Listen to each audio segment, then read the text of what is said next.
Hello, I am your new math teacher और अपने यहाँ पे अभी 9th की क्लास स्टार्ट करेंगे। जैसे कि मुझे इन्फॉर्मेशन मिली है अभी तक कि आपकी पोलोनोमियल स्टार्ट करनी है। पोलोनोमियल से मैं पहले 9th क्लास के जो पोलोनोमियल है, पोलोनोमियल के अंदर कुछ चीज़ें बहुत इंपॉर्टेंट है। पहली, मैं पोलोनोमियल को समझने से पहले मैं स्टार्ट करता हूँ, बेसिक चीज़ पे आता हूँ। सबसे पहले बात करते हैं कॉन्स्टेंट।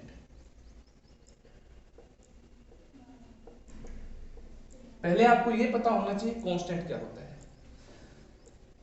कांस्टेंट वो वैल्यूज होती है जिनकी एक परफेक्ट वैल्यू होती है, या मैं कहूं जिन्हें बदला नहीं जा सकता। कोई भी रियल नंबर जिन्हें बदला नहीं जा सकता है। मैं आपको कहूं कि मेरे पास एक 2 kg का वेट है, 2 kg का वाट है, तो मैं उसको बदल नहीं सकता। मैं उसको बाट को या उस वेट को मैं काट पीट नहीं सकता, क्यों? फिक्स वैल्यू है। ठीक है, तो मतलब कांस्टेंट वैल्यू, कोई भी रियल नंबर जो कांस्टेंट है वो आपकी जो फिक्स वैल्यू है, fix value, any real number जो है वो आपकी क्या होगी? कांस्टेंट वैल्यू होगी। Now we take next part of polynomial, variable.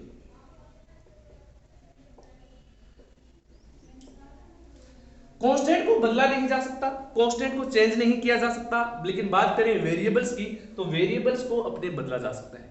Variable होते हैं आपके x, y, z, इनके टुकड़े किए जा सकते हैं, इनके फैक्टर किए जा सकते हैं, x स्क्वायर को x डॉट x लिखा जाता है। एनीवन, वो चीजें जिनको बदला जा सकता है, वो सारी चेंजेस किया जा सकता है, वो चीजें क्या कहलाती है?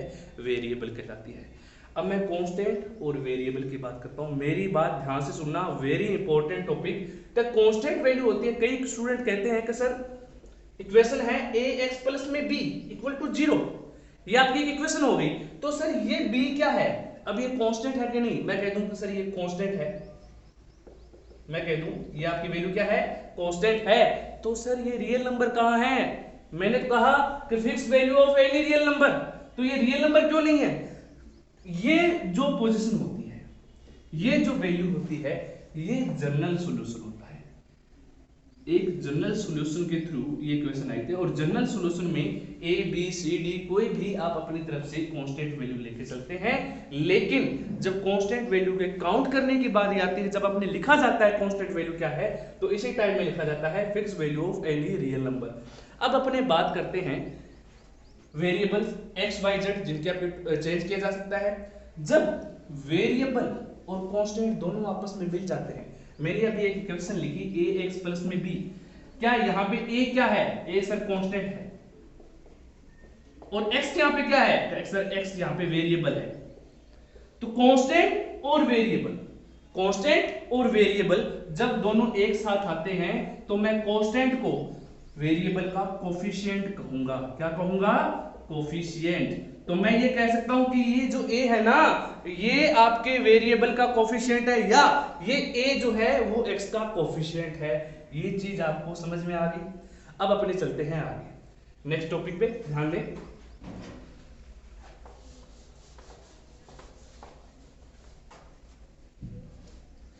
वेरिएबल और कांस्टेंट, वेरिएबल एंड कांस्टेंट जब दोनों मिल जाते हैं, मैंने कहा ए एक्स मिल गए, ये कोफिशिएंट तो है, लेकिन इस कंप्लीट वैल्यू को मैं कहूंगा टर्म। क्या कहूंगा? टर्म। ये एक टर्म है। मैं ये चीजें क्यों बता रहा हूं? क्योंकि पोलोनोमियल का मतलब क्या होता है? पोलिनोमियल का मतलब क्या होता है? पोली का मतलब होता है, अगर हिंदी की बात करें, हिंदी लैंग्वेज में पोली का मतलब जो होता है वो होता है बहुत सारा, बहुत सारा, बहु, या पोलिनोमियल। नोमियल का मतलब होता है बहुत सारी टर्म, बहुत सारी, मैनी टर्म, बहुत सारी टर्म। जब मैनी टर्म्स जुड़ जाती है, जब टर्म्स बहुत सारी आपस में जुड़ जाती है, तो एक पोलिनोमियल इक्वेशन बनती है। अब इस चीज को थोड़ा सा और मैं अलग तरीके से रिप्रेजेंट करता हूं। देखिए, एक पोलिनोमियल, पोलिनोमियल पॉलिनोमियल्स के लिए किन तीन चीजों की जरूरत होती है, जैसे कि मैंने अभी आपको बताया, एक होती है कांस्टेंट की, एक होती है वेरिएबल की, और एक जो लास्ट में आपको बताने जा रहा हूं, non negative integer. Non negative integer, no constant, variable और नॉन नेगेटिव इंटीजर, जब ये तीनों चीजें मिलती हैं तो आपकी एक पॉलिनोमियल टर्म बनती है। अब मैं इस चीज को कैसे रिप्रेजेंट करूं? नॉन नेगेटिव इंटीजर कौन से होते हैं? नॉन नेगेटिव इंटीजर वो होते हैं जो 0 से 1 2 3 4 5 6 ये चल रहे, मतलब जो नेगेटिव नहीं है, जो नेगेटिव नहीं है, 0 से लेके आगे की जितनी वैल्यू आएगी 1 2 3 4 जितनी वैल्यू आएगी वो सारे नॉन नेगेटिव इंटीजर है। जिस इक्वेशन के अंदर, अब ये असल में हैप्पीनेस को n से डिनोट करते हैं, नॉन नेगेटिव इंटीजर को मैं कैसे लिखूंगा? n से। अच्छा, रियल नंबर को कैसे लिखूंगा? जैसे मैंने आपको बताया कि कांस्टेंट जो वैल्यू होती है वो एनी कोई भी रियल नंबर होता है तो उसको मैं डिपेंड करूंगा किससे? कांस्टेंट किससे बिलोंग करता है? कोई भी रियल नंबर से। इसको बोलते हैं बिलोंग टू। ये किसका साइन है? Belong to. Constant belong to real number, constant जो कि जो भी वैल्यू होगी वो अपने रियल नंबर पे डिपेंड करेगी। अब अपने बात करते हैं non negative integer. Non negative integer जो 1 0 1 2 3 4 5 इस तरीके से अपने इनको रिप्रेजेंट कर सकते हैं। नॉन नेगेटिव जो इंटीजर होते हैं उनको मैं एक बार n लिख सकता हूं। इनका एक जनरल सॉल्यूशन है, मैं इस तरीके से लिख रहा हूं px। अब मैंने यहां पे px क्यों लिखा? क्या है ये px? p डिपेंड करता है पॉलिनोमियल, पॉलिनोमियल ऑफ x, मतलब मैं जो इक्वेशन लिखने जा रहा हूं वो x की टर्म में लिखने जा रहा हूं। और जनरल सॉल्यूशन जो px का होता है कि a0 x की पावर 0, बताऊंगा क्या है, a1 x की पावर 1, a2 x की power 2, dash dash dash dash an x की पावर n। मैं थोड़ा आगे लिख देता हूं इसको, an x की पावर n, और इससे जस्ट पहले वाला कौन सा होगा? a n से, देखो ये कम है ना, 2 से 1 a कम, 1 से a कम, मतलब उससे एक मिनिमम है। तो मैं इसको नेक्स्ट जो पहली जो टर्म आएगी वो क्या आएगी? an-1 x की पावर n-1, ये इसकी टर्म होगी। मैं इस तरीके से एक, ये जो सॉल्यूशन है ना, ये जनरल सॉल्यूशन है किस चीज का? एक पॉलिनोमियल इक्वेशन का। अब बात करते हैं कि सर आपकी ये क्या चीज है? Non negative integer. Non negative integer जो होते हैं वो आपके ये होते हैं 0 1 2 3 4 कंटिन्यू आगे तक चलेंगे। कहां तक चलेंगे? कि सर a की पावर x की पावर n तक, मतलब जिनका कोई अंत नहीं है, कितनी भी वैल्यू आ सकती है। तो जब बहुत सारी टर्म्स आपस में जुड़ जाती हैं तो एक क्या बन जाती है? पॉलिनोमियल इक्वेशन बन जाती है। ये आपका इसका क्या है? जनरल सॉल्यूशन है। इस चीज को आगे कैसे करेंगे? मेरी चीज को ध्यान सुनना। मैंने आपको कहा कि मेरे पास, अच्छा, किसी की पावर 0, किसी की पावर 0 होती है तो उसकी वैल्यू क्या होती है? किसी की पावर 0 होती है तो उसकी वैल्यू क्या होती है? 1। मैं कह दूं y की पावर 0 इक्वल टू 1, z की पावर 0 इक्वल टू 1, 6 की पावर 0, डिग्री नहीं है, 6 की पावर 0 इक्वल टू 1। मतलब जब किसी की पावर क्या हो जाती है? 0 हो जाती है, तो वो टर्म क्या हो जाती है? 1। तो मैं इस टर्म को ऐसे भी लिख सकता हूं, px का जो जनरल सॉल्यूशन है अपना, ये तो 0 हो, ये तो 1 हो गया, तो मेरे पास क्या बचा? a0 a1 x1 a2 x2 dash dash कहां तक चलेगा? an x की पावर n। ये इसका जनरल सॉल्यूशन होता है। अब मैं इसको आगे पीछे कैसे भी लिख सकता? आपकी जो 10th क्लास की बुक है या जो 9th क्लास की बुक है उसके अंदर जो ये पैटर्न दे रखा है उसको इस तरीके से रिप्रेजेंट कर रखा है। देखो घुमा के, इसमें इसको घुमा के लिख रहा हूं, a की पावर n x की पावर n a की पावर n-1 a की पावर n-1 प्लस, इसलिए कंटिन्यू चलेगा। कहां तक चलेगा? a की पावर 1 n की पावर 1 प्लस में a की पावर 0 n की पावर 0। मैंने इस इक्वेशन को चेंज कर दिया। इसी में 2 + 3 है इक्वल टू 5 या 3 + 2 है, कोई चेंज आएगा क्या? भी मैं 3 को पहले लिख दूं 2 को बाद में लिख दूं, कोई फर्क नहीं आएगा। तो मैंने इस चीज को एक्सचेंज करके जो टर्म लास्ट में थी वो मैंने पहले लिख दी, जो पहले थी वो मैंने लास्ट में लिख दी।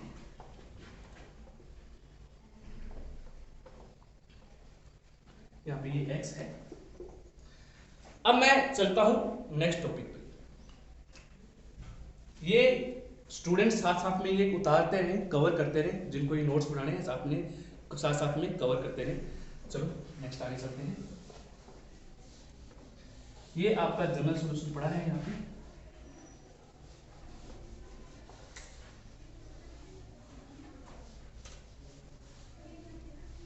चलो एक बार मिटा देता हूं। पोलिनोमियल जो होती है इक्वेशन, वो उसको दो भागों में बांटा गया है, दो पार्ट में उसको डिवाइड किया गया है। किन दो पार्ट में डिवाइड किया गया है? पहला part basis of degree, basis on A degree. दूसरा पार्ट है बेसिस ऑन ए टर्म। दो अलग अलग पार्ट में आपकी पोलिनोमियल इक्वेशन को डिवाइड किया गया है। बेसिस ऑफ डिग्री, डिग्री क्या है? एक इक्वेशन में मैक्सिमम वेरिएबल जो पावर होती है, वेरिएबल की जो मैक्सिमम पावर होती है, वो उस चीज की क्या कहलाती है? डिग्री कहलाती है। एग्जांपल के तौर पे मैंने आपको इक्वेशन लिखी x की पावर 3 2x की स्क्वायर प्लस x प्लस में 6, ये एक पॉलिनोमियल इक्वेशन है।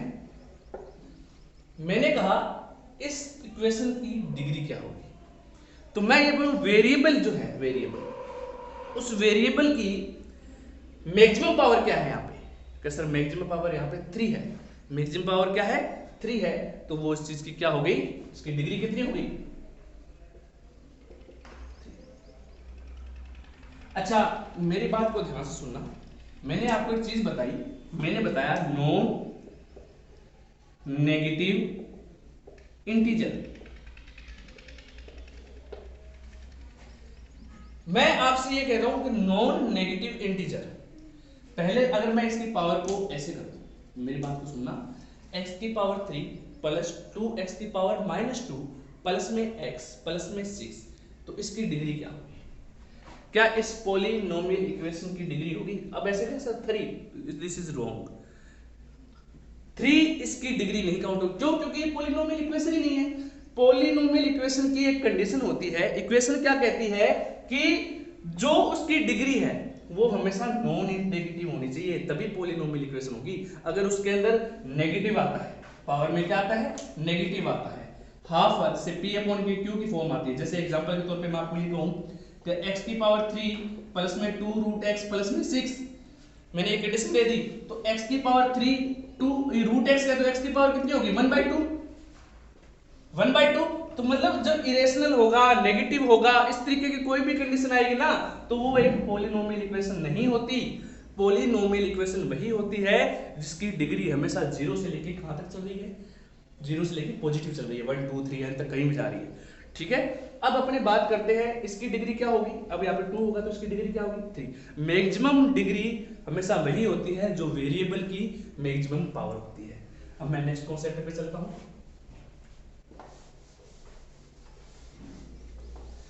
मैंने आपको बताया तो basis of degree, basis on A degree और बेसिस ऑन ए टर्म, दो तरीके से इस पॉलिनोमियल इक्वेशन को बांटा गया है। बेसिस ऑफ डिग्री की कैसे बात करें? बेसिस ऑफ डिग्री असल में होता क्या है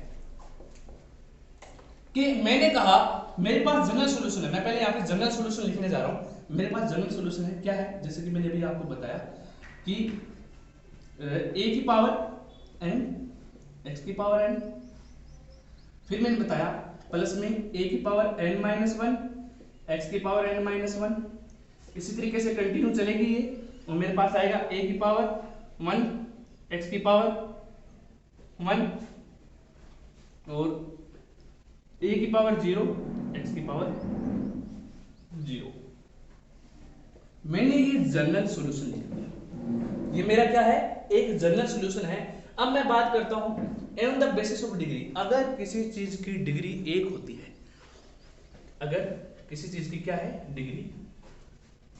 डिग्री अगर 1 है, डिग्री क्या है 1 है, डिग्री 1 है मतलब डिग्री का मतलब मैक्सिमम पावर कितनी है 1। तो अब मैं इक्वेशन के अंदर मैक्सिमम पावर लिख के देखूंगा, मैं यहाँ पे मैक्सिमम पावर लिखूंगा तो मेरे पास क्या बनेगा, ध्यान से देखिए, मैं जहां पे n है वहां पे किस नॉन वहां पे क्या वैल्यू पुट कर दूंगा 1, तो a की पावर 1 x की पावर 1 प्लस में 1 माइनस 1 x की पावर 1 माइनस 1। ठीक है, आगे अगर इस तरीके से आगे चलूंगा तो यहाँ पे क्या आएगा n माइनस 2 a की पावर n माइनस 2 या 1 माइनस 2 और x की पावर 1 माइनस 2, इस तरीके से चलेगा, 1 n माइनस 2 आ जाएगा यहाँ पे आगे। नेक्स्ट टर्म अगर मैं इसको खोलूंगा तो a की पावर 1 x की पावर 1 a की पावर 0 x की पावर 0 a की पावर माइनस 1 x की पावर माइनस 1। अभी मैंने क्या बताया, पॉलिनोमियल इक्वेशन में पावर क्या होती है, माइनस की नहीं होती, तो मैं ये टर्म लूंगा ही नहीं, मैं ये टर्म लूंगा ही नहीं। मेरे पास कौन सी टर्म आएगी, मेरे पास सिर्फ वैल्यू आएगी a की पावर 1 x की पावर 1 प्लस में a की पावर 0, किसी की पावर 0 होती है तो क्या हो जाता है 1, तो मेरे पास वैल्यू आ गई a की पावर 0। मतलब जब किसी की डिग्री 1 होती है तो उसका जनरल सॉल्यूशन जो होता है वो होता है ax प्लस में a0 इक्वल में 0। a0 एक कांस्टेंट वैल्यू है, यहाँ पे मैं कुछ भी लिख सकता हूँ, इसको मैं यहाँ पे इसको b भी लिख सकता हूँ, तो ax प्लस में b इक्वल टू 0। अब यहाँ पे एक कंडीशन अप्लाई होती है, कंडीशन अप्लाई ये होती है कि अगर मैंने यहाँ पे जो आपका a है, जो आपका x के साथ जो कोफिशिएंट आ रहा है, x का कोफिशिएंट जो होता है वो 0 नहीं होता। अगर x का कोफिशिएंट यहाँ पे 0 हो गया ना, ये 0 हो गया, ये 0 हो गया, तो मेरे पास क्या बचेगा, सिर्फ b, सिर्फ क्या बचेगी कांस्टेंट वैल्यू। तो ये जो सिर्फ कांस्टेंट वैल्यू होती है, अगर आपकी डिग्री 0 है तो आपकी जो वैल्यू आएगी वो आएगा कांस्टेंट पॉलिनोमियल। ठीक है, और अगर आपकी डिग्री 1 है तो आपकी वैल्यू आएगी, तो आपकी इक्वेशन बनेगी ax प्लस में b, इस चीज को बोलते हैं बाई पॉलिनोमियल। इसके आगे की जो स्टडी है वो अपने कल करेंगे। यहां तक पहले मैंने आप सिंपल डिग्री के पार्ट बताए हैं, अभी बेसिस ऑन डिग्री। इसी प्रकार अब जो आपका होमवर्क है, मैं छोटा सा होमवर्क देने जा रहा हूं, इसके आपको बताना है कि जब डिग्री 2 ऐड करेंगे डिग्री 2 आएगी, अगर मैं यहाँ पे डिग्री 2 रखता हूं इसके अंदर तो मेरी इक्वेशन कौन सी बनेगी, और मैं उस इक्वेशन को क्या नाम, उसका इक्वेशन का नाम होता है, नाम बता दें, जो डिग्री 2 आती है तो उसको बोलते हैं क्वाड्रेटिक पॉलिनोमियल। उसके बाद आपको बताना है डिग्री 3 आ जाए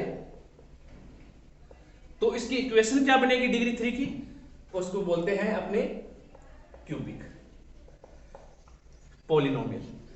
क्यूबिक पॉलिनोमियल मतलब डिग्री 3, डिग्री 2 है क्वाड्रेटिक पॉलिनोमियल, डिग्री 1 है बाई पॉलिनोमियल, और डिग्री 0 है तो कांस्टेंट पॉलिनोमियल। ये इनके नाम है, लेकिन आपको कल मुझे ये बताना है कि अगर मैं डिग्री 2 लेता हूं और डिग्री 3 लेता हूं तो मेरी इक्वेशंस क्या बनेगी। ये छोटा सा वर्क है आपका, तो ये कल आपको करना है। तो मिलते हैं कल नेक्स्ट क्लास के अंदर इसके आगे से बेसिस ऑन द टर्म। ठीक है, थैंक यू।